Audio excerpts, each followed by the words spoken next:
da preocupação excessiva, no coração inquieto.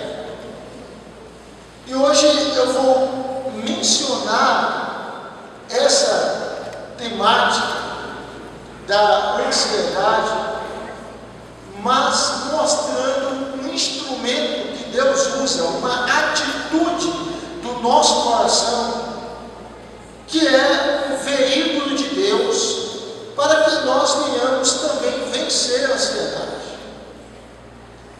A ansiedade, ela é gerada muitas vezes porque nós não temos controle sobre as situações.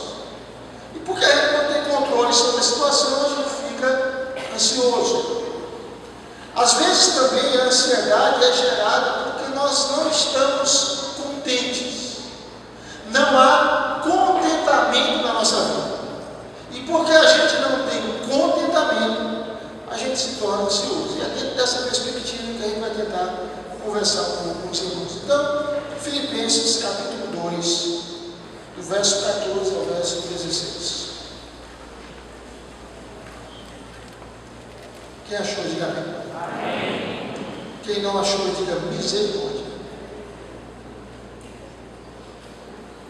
Vamos ler o texto então? Diz assim: fazei tudo sem murmurações nem contendas, para que vos torneis irrepreensíveis e sinceros, filhos de Deus inculpáveis, no meio de uma geração pervertida e corrupta, na qual resplandeceis como luzeiros no mundo, preservando a palavra da vida, para que no dia de Cristo eu me glorie de que não corri em vão, nem me esforcei inutilmente. Vamos orar mais uma vez. Pai, abre o nosso coração agora para entendermos esta porção da Tua palavra e que ela seja muito abençoadora, muito nutritiva para a nossa vida. Então, Senhor, nós nos humilhamos diante da Tua presença e rogamos, ó Pai, fala, Senhor, fala, Espírito Santo. Aqui está a Tua igreja, o Teu povo, aqueles que são amados por Ti, aqueles que foram eleitos por Ti, aqueles que foram justificados, estão sendo santificados e serão glorificados.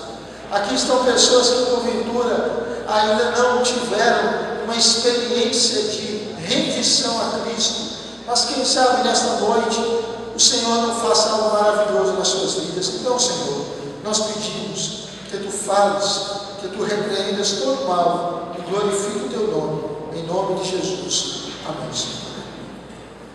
Irmãos, nós vivemos em uma sociedade que tem muitas marcas, e uma das marcas é o desconfiamento. Existem muitas pessoas na sociedade moderna que elas gostam de estar sempre reclamando de alguma coisa. Ao mesmo tempo que nós temos uma sociedade indulgente, ou seja, uma sociedade muito tolerante em alguns aspectos, simultaneamente nós temos uma sociedade marcada pelo descontentamento. Existem pessoas que quanto mais elas têm, mais se tornam descontentes em lidar com o que possuem. Você já viu gente que está sendo abençoada, estava desempregado e agora está empregado, o salário aumentou, a condição financeira aumentou, mas você vai conversar com a pessoa e a pessoa sempre tem uma palavra de reclamação. Ela reclama dos funcionários, ela reclama do patrão, ela reclama que está trabalhando demais, ela reclama que poderia ganhar mais, ela reclama que não é bem reconhecida, ela reclama que o trabalho é perigoso, ela reclama que é muita adversidade no contexto que ela vive, e nós vivemos nessa sociedade descontentada. não advogo isso, não defendo isso, mas é um dado interessante de um sociólogo americano, que ele foi analisar porque a geração de jovens americanos é tão insatisfeita, tão avessa à responsabilidade e vive em constante mau humor, porque nada é como eles gostariam que fosse. Esse é o retrato que aquele sociólogo americano faz. E ele começou a estudar. E ele chegou à conclusão, a teoria dele, não é minha, é dele, que essa sociedade descontente, esses jovens descontentes, a razão disso é que eles vêm de famílias pequenas, em uma sociedade materialista. E ele diz o seguinte: famílias pequenas em uma sociedade materialista tendem a criar filhos egoístas e comodistas. Qual é a tese dele? A tese dele é o seguinte: que enquanto em muitas famílias numerosas, por uma questão de logística, a criança se submete à autoridade, em famílias pequenas, crianças vivem em um ambiente onde a autoridade é atribuída a elas. Aí dá um exemplo. Vamos imaginar uma família com um filho, 2 filhos. A mãe pergunta para ele: filhinho, o que é que você quer comer? De manhã, ele diz: eu quero comer isso, mãe. E aí chega o outro filhinho e diz: o que é que você quer comer, filho? E aí ele diz: eu quero comer aquilo, mãe. E aí a mãe, são 2 filhos, vai preparar uma comida para o filho A e outra comida para o filho B. Que horas os filhos chegam? No contexto americano, acontece muito das crianças estudarem manhã e tarde. Que horas o filho chega? Mamãe, a gente chega às 17 horas. Ok, o que o filho quer comer na hora do jantar? Eu quero comer isso, mamãe. Eu quero comer isso, mamãe. 17h30 é um horário bom para a gente jantar. Numa família grande, não tem como a mãe fazer um negócio desse. Então, o que ela diz? Filhos, hoje a comida é tal. E os filhos vão comer. E se um deles simplesmente disser: eu não quero essa comida, não se preocupe, porque o irmão que está no lado dele vai estender a mão para o prato e vai dizer: eu quero. É assim. É desse jeito. Então o sociólogo americano analisou aquela realidade lá do seu país e, segundo a perspectiva dele, famílias pequenas geram filhos descontentes, que a autoridade fica muito centralizada neles, que os gostos deles são feitos sempre e eles crescem sempre estando descontentes. E alguns deles não querem assumir responsabilidades, porque eles se acostumaram a viver em famílias que todos os seus gostos são atendidos. Quando eles vão adentrar no mercado de trabalho, eles vão descobrir algo: que todas as suas vontades não serão atendidas, que eles terão patrões difíceis, que eles terão uma carga de horário pesada, que eles terão que se amoldar a modelos e não os modelos se amoldar a eles. O fato é, irmãos, que independentemente dessa realidade específica que foi colocada, a insatisfação tem sido uma marca de muitas pessoas na sociedade. Aí a falta desse contentamento, a falta desta gratidão pelo que tem, muitas vezes é um ataque do próprio Deus. Ao mesmo tempo, eu posso estar fazendo coisas até certas, mas fazê-las de maneira que o meu coração esteja sempre reclamando. Eu posso fazer algo que é bom, eu posso ajudar pessoas, eu posso trabalhar no ministério, eu posso trabalhar numa empresa, eu posso fazer serviço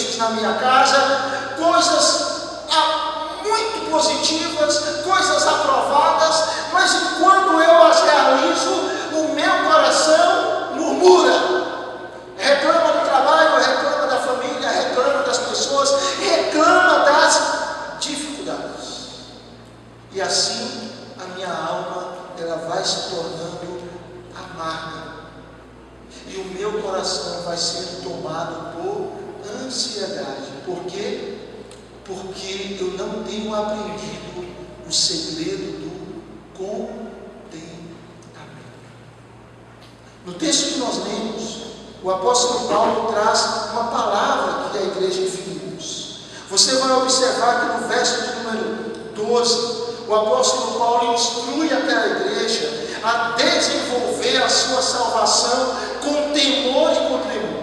E no verso 13 ele mostra que Deus é quem vai efetuar tanto querer como realizar segundo a sua boa vontade. Observe aí que Paulo vai mostrar a responsabilidade do homem de desenvolver a sua salvação e a soberania de Deus capacitando esse ser humano para que ele desenvolva essa salvação. Ou seja, o desenvolvimento da salvação é uma obra do homem mediante a ação de Deus.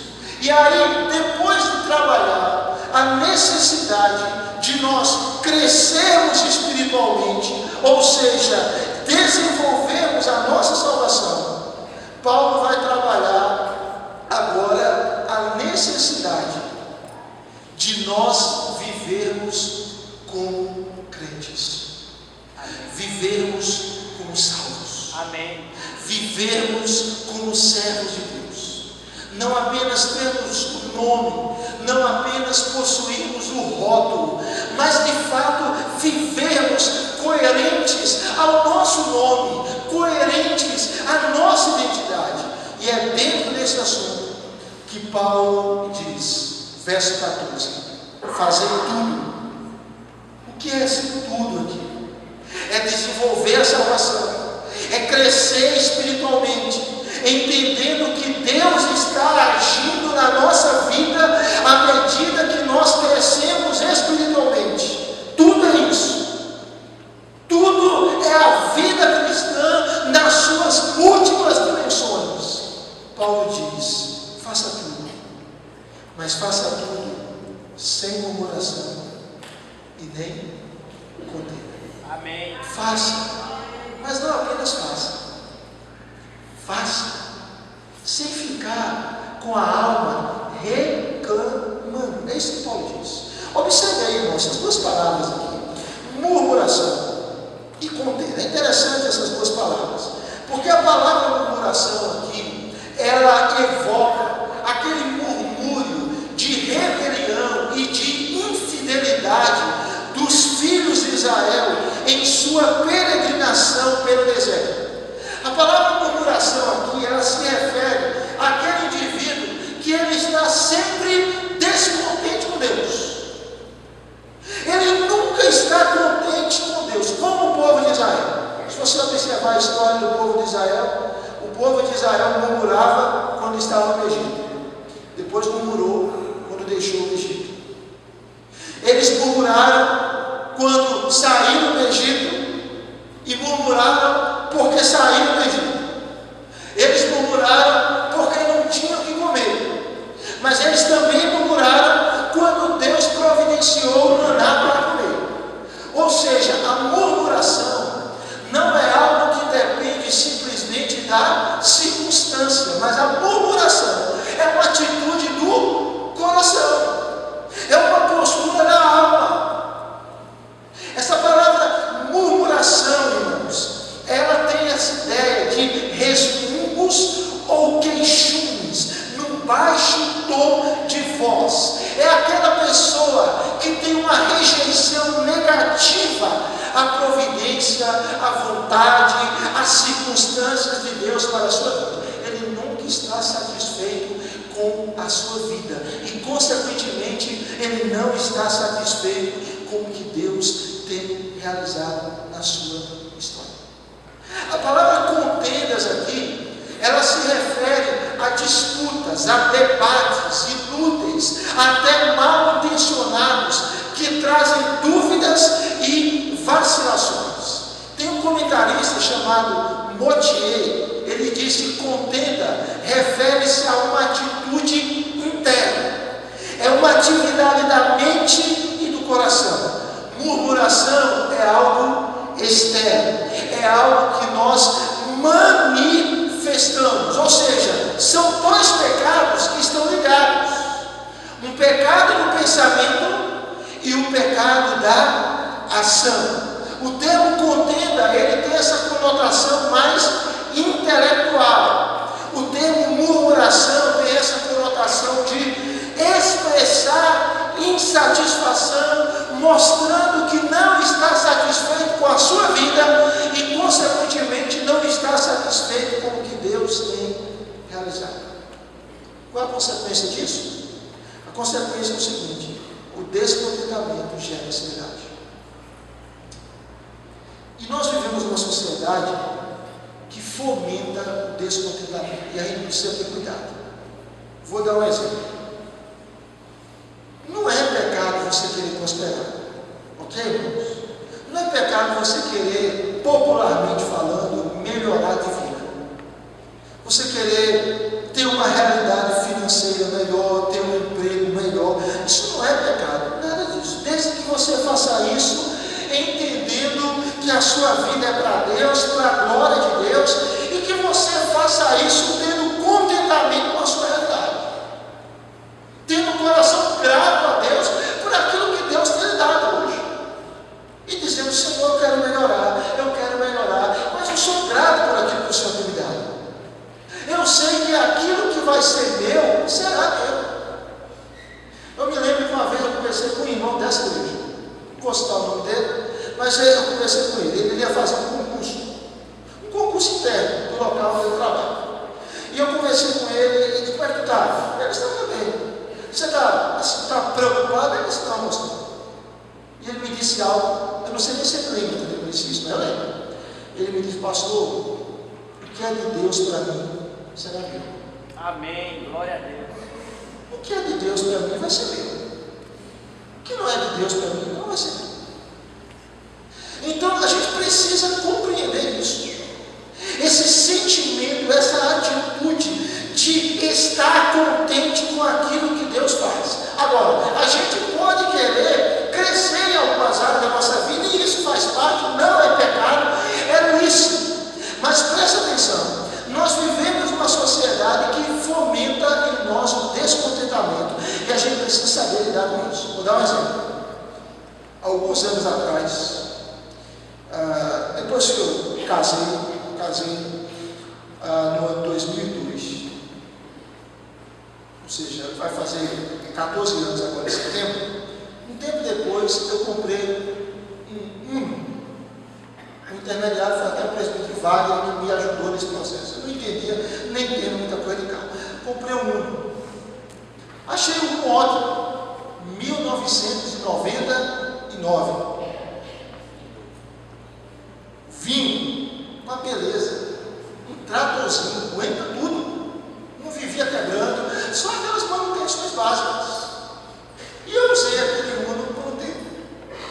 Mas um dia eu descobri que o Uno, descobri é uma linguagem, não é exatamente isso, não é literal, né? Eu me apercebi que o Uno tinha 2 portas e não 4.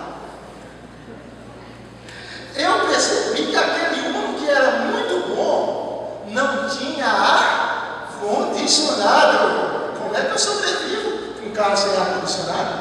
Não dá, né? Eu percebi que aquele Uno não tinha direção hidráulica, então eu ficaria bastante musculoso dirigindo aquele carro. Eu fui buscar outro carro. Um carro ótimo, mas o mercado me empurrou outro carro. E eu peguei 2002, aquele carro tinha 4 portas, tinha ar-condicionado, tinha um computador de bordo que me dizia quantos quilômetros fazia o litro. Que carro maravilhoso! O Uno era ótimo, mas o Palio era melhor. Mas o tempo passou. Me lembro de uma viagem que eu fiz, eu só tinha um filho para a Bahia. Um filho, só tinha Alice. Não tinha lugar para colocar mais nada dentro do carro. Nada. Porque minha mulher era uma mulher prevenida.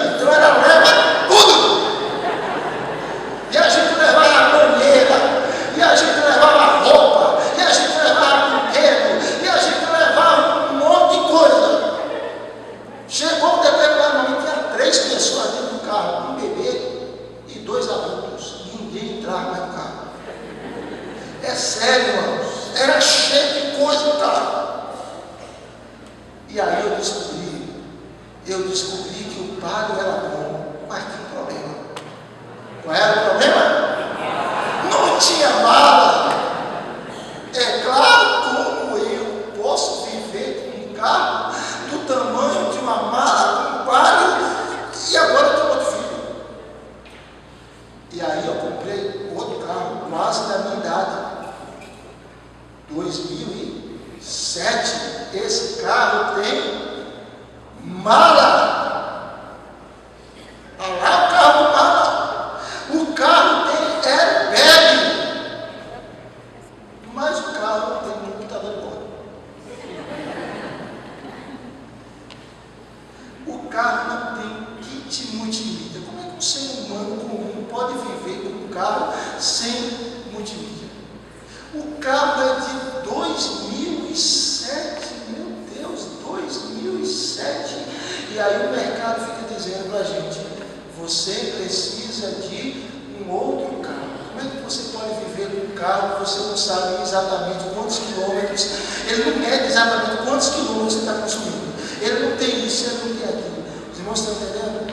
Amém. Se você tem um mercado que ele vai apresentando produto, ele vai apresentando produto, ele vai apresentando produto, não é pecado você conseguir comprar um carro mais novo, se puder fazer isso, louvado seja Deus por isso, mas você tem que saber lidar com essa situação para que você e eu não sejamos pessoas descontentes, que sempre olhamos para o carro do irmão e percebemos que o carro do irmão é mais novo do que o nosso, que o carro do irmão tem menos arranhões do que o nosso, que o carro do irmão é mais conservado do que o nosso, que o carro do irmão tem mais acessórios do que o nosso, e a gente diga: eu não posso mais viver com esse carro não pode mais viver comigo, eu preciso entrar em outro carro, mesmo que seja necessário eu pagar suaves 84 prestações. Você entendeu isso? Contentamento. A gente pode melhorar a nossa vida socioeconômica, mas a gente precisa aprender a ser grato com aquilo que Deus tem nos dado. Amém. É isso que Paulo está dizendo.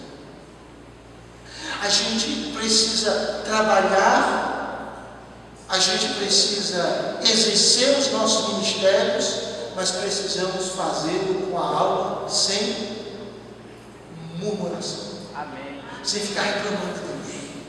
Sem ficar dizendo: Deus, por que o Senhor me botou nesse negócio aqui? O Senhor está sofrendo, Deus. Por quê? Por que, Deus? Por que eu estou nesse trabalho? Eu estou penando nesse trabalho. Por que eu estou nesse ministério? Eu estou penando nesse ministério. Por que eu tenho essa missão? Eu estou penando nessa missão. Meu irmão, o que Paulo está dizendo é: faça tudo sem murmurar, nem contender, mas entender: há um Deus que cuida da minha vida, e se Ele está permitindo que eu passe isso, Ele tem um propósito, Ele vai me fazer crescer, eu vou amadurecer com essa situação e Ele será glorificado. Amém. Glória a Deus. Como José. O que aconteceu com José? Alguém já disse que as pessoas colocaram pedras no caminho de José, mas José utilizou as pedras como degraus de escada para estar mais próximo do Senhor. Glória a Deus. Quando a gente olha o início da história de José, a gente percebe um homem que dizia: eu fui roubado da casa dos meus pais. Quando nós chegamos ao final da história de José, nós percebemos um homem que dizia: não foi vocês, meus irmãos, que me mandaram para aqui, foi Deus. Glória a Deus. E Deus tornou o mal em bem. Aleluia. É por isso que o apóstolo Paulo, ele nos diz lá em 1 Timóteo capítulo 6, versos 6 e 8: grande fonte de lucro é a piedade com o contentamento, tendo sustento com quem nos maioria de nós tem mais do que o sustento e a vestimenta. É verdade. Então Paulo está dizendo, é pecado você querer melhorar um pouco? Não, mas ele está dizendo, é pecado se você tiver um coração que murmura, que não tem contentamento.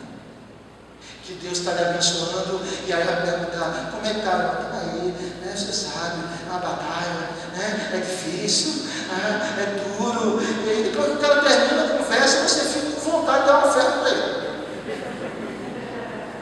Mas não é verdade? E Deus está abençoando, e Deus está agraciando, e Deus está sustentando. Dificuldades tem, todos têm. Me lembro de um provérbio chinês que dizia o seguinte: eu reclamei porque eu não tinha sandália. Quando eu dobrei a esquina, eu vi um garoto sem os 2 pés. Contentamento. Paulo vai mostrar aqui que o contentamento é uma ordem de Deus para nós. E aqui eu quero olhar com vocês, dê uma olhada aqui, eu quero ser agora bem sucinto.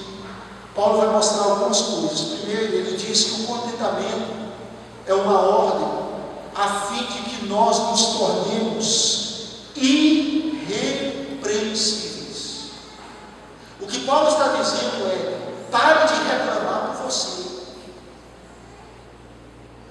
Paulo está dizendo o seguinte: viva sem murmurar, para que você seja irrepreensível.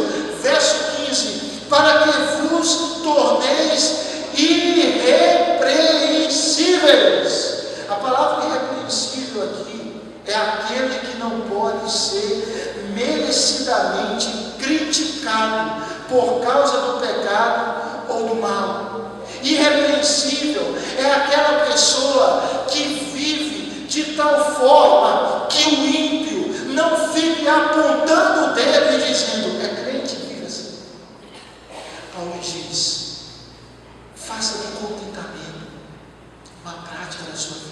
Amém. Faça da gratidão uma realidade na sua história, para que você seja irrepreensível. Segunda coisa que Paulo diz no texto é que o contentamento é uma ordem a fim de que nos tornemos não apenas irrepreensíveis, amados irmãos, mas a fim de que nos tornemos sinceros. É isso que ele diz no verso de número 15: sinceros. A palavra sincero aqui descreve uma vida que é pura, uma vida sem mistura, limpa do pecado. A palavra sincero, ela significa literalmente sem mescla, não adulterado. Era um termo que era usado para o vinho ou leite puros, sem mistura de água. Era esse termo aqui, sincero. Era uma palavra também utilizada para se referir ao ouro puro, ao bronze puro, ou qualquer metal sem impureza, sincero. Era uma palavra também usada para o barro puro, utilizado na confecção de vasos. Por exemplo, nos tempos antigos, alguns oleiros cobriam de cera as trincas dos vasos. O vaso trincava, e o que alguns oleiros faziam? Colocava cera e enganava os compradores. Aí vinham os compradores e diziam: este jarro, este vaso é sincero. De onde veio a palavra sincera? O que acontecia com aqueles vasos? Quando eles eram expostos à luz do sol, a cera derretia e logo apareciam os defeitos. Então Paulo está falando aqui que nós devemos ter uma vida de contentamento, para que a gente seja sincero, para que a gente seja um crente sem mistura, seja um crente com uma vida pura, seja um crente com uma vivência de fato genuína. É isso que Paulo está dizendo. Mas veja que ele continua, e ele diz que o contentamento é uma ordem a fim de que nos tornemos, verso 15, inculpáveis, filhos de Deus inculpáveis. A palavra inculpável aqui, meus irmãos, significa significa acima de reprovação.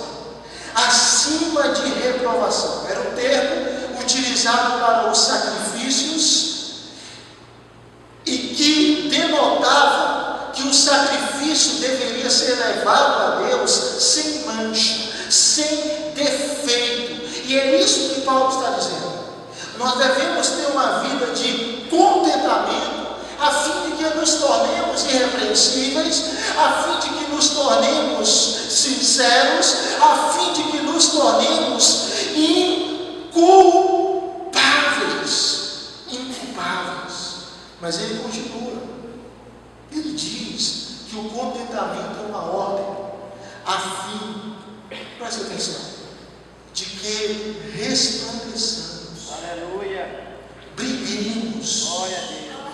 Como luzeiros neste mundo. É isso que ele fala. Observe aí no verso 15, que depois dele afirmar que devemos viver sem murmuração, sem contenda, verso 14, para que nos tornemos irrepreensíveis, sinceros, filhos de Deus, inculpáveis, no meio de que geração? Uma geração pervertida e corrupta, na qual nós vamos resplandecer como luzeiros do mundo. Verso 16, parte A, preservando a palavra da vida. Veja bem, quando eu e você somos pessoas murmuradoras, nós não apenas desonramos a Deus, porque nós estamos dizendo: eu não estou satisfeito, Deus, com aquilo que o Senhor tem feito na minha vida. Eu não estou satisfeito. Eu não estou satisfeito com a vida que eu tenho. Eu não estou satisfeito. Mas além disso, quando a gente tem aquela postura, não é ver coisas erradas e dizer isso está errado, isso é uma coisa, mas é ter um coração murmurador, de insatisfação constante. Quando nós temos essa postura, irmãos, nós não apenas desonramos a Deus, mas nós damos mau testemunho. Por quê? Porque o ímpio olha e diz: essa pessoa serve a um Deus que ele diz que é bom, serve a um Deus que ele diz que salvou a vida dele. Só que parece que a vida dele salva é pior do que a minha, que ele diz que eu não sou salvo. Parece que a vida dele como crente é pior do que a minha, que não sou. E é isso que Paulo está dizendo. O apóstolo está afirmando: viva com contentamento para que você resplandeça. E a ideia de resplandecer é: vocês têm de brilhar. Amém. Glória a Deus. Paulo está falando: nós vivemos em um mundo em trevas, e assim como o sol, a lua, as estrelas resplandecem no céu, pois de outro modo o mundo estaria em trevas, assim também os cristãos devem resplandecer como os astros celestes, trazendo a luz de Cristo para as pessoas. Amém. Pastor presbiteriano James Boyce, pastor da 10ª igreja presbiteriana de Filadélfia, já falecido, certa feita ele diz o seguinte: a igreja tem sido chamada de clube que existe para o benefício dos que não são sócios. O que ele está dizendo? Ele está dizendo o seguinte: que eu não sou crente para o meu conforto, ok? Que eu não sou crente para satisfazer o meu ego, que eu sou crente para ser salvo por Cristo, e eu sou crente para alcançar aquele que Cristo ainda não alcançou. Amém. Eu sou crente para ser instrumento de Deus, para resplandecer a luz de Cristo para aqueles que estão perdidos, e através da minha vida e da sua vida, aqueles que não conhecem o amor de Cristo possam conhecer e provarem que Glória a Deus. É isso, irmãos. É isso. E quando nós temos esta postura de contentamento, nós viabilizamos a realidade de sermos testemunhas de Deus. E observe que Paulo usa a expressão aqui, preservando a palavra da vida. Essa palavra aqui, preservar, verso 16, pode ser traduzida por oferecer. Ela pode se referir tanto à resistência do cristão ao erro, e ele preserva a palavra da vida, que é o Evangelho, mas ela pode também se referir ao cristão que oferece o Evangelho, que entrega o Evangelho para outras pessoas, para outras vidas. Ou seja, eu sou chamado, você é chamado para oferecer o Evangelho para pessoas que estão indo para o inferno. Irmãos, a gente está caminhando para o final. Todos nós conhecemos pessoas que estão indo para o inferno. Todos nós. Todos nós. Todos nós temos colegas na nossa escola, na nossa faculdade, temos companheiros de trabalho que estão sem Cristo. Todos nós. Todos nós, ou eu creio que boa parte de nós, tem familiares que estão sem Cristo. E a nossa missão é resplandecermos a luz de Cristo e levarmos a palavra da verdade para as pessoas. Amém. Nós somos chamados a amar essas pessoas. Amém. Nós somos chamados a desejar o bem dessas pessoas. Nós somos vocacionados a fazer tudo o que é licitamente possível para que Cristo seja conhecido por essas pessoas e Cristo as salve, as resgate. É por isso que nós estamos aqui. Nós somos uma comunidade missionária. A palavra missão significa enviar, ou seja, nós somos uma comunidade enviada ao mundo. Daqui a pouco a reunião termina, mas o culto não termina. Daqui a alguns instantes a reunião termina, mas a missão não termina. Nós somos chamados e enviados para sair daqui. Aqueles que vão para os restaurantes, para as pizzarias, aqueles que vão para as suas casas, durante a semana para os seus trabalhos, para as suas escolas, universidades, para estarem ali e resplandecerem com o seu caráter. Amém. E com a sua palavra, ou melhor, com a palavra de Deus, o Evangelho de Jesus Cristo. Amém. E para nós fazermos isso, uma postura que nós precisamos ter é o contentamento. Amém. O convite de Deus para nós hoje é: pare de murmurar. Amém, Jesus. Pode ficar reclamando a vida.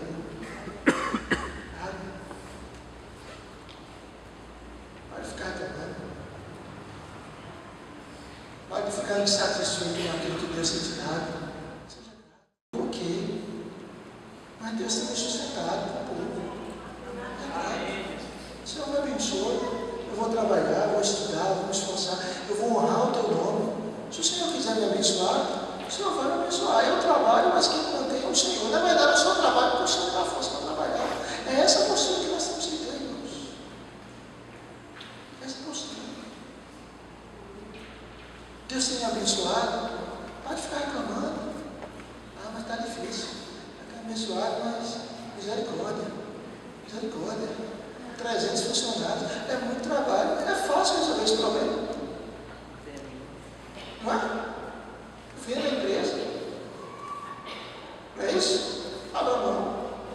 É muito problema. É muito problema. É muito problema. É muito problema.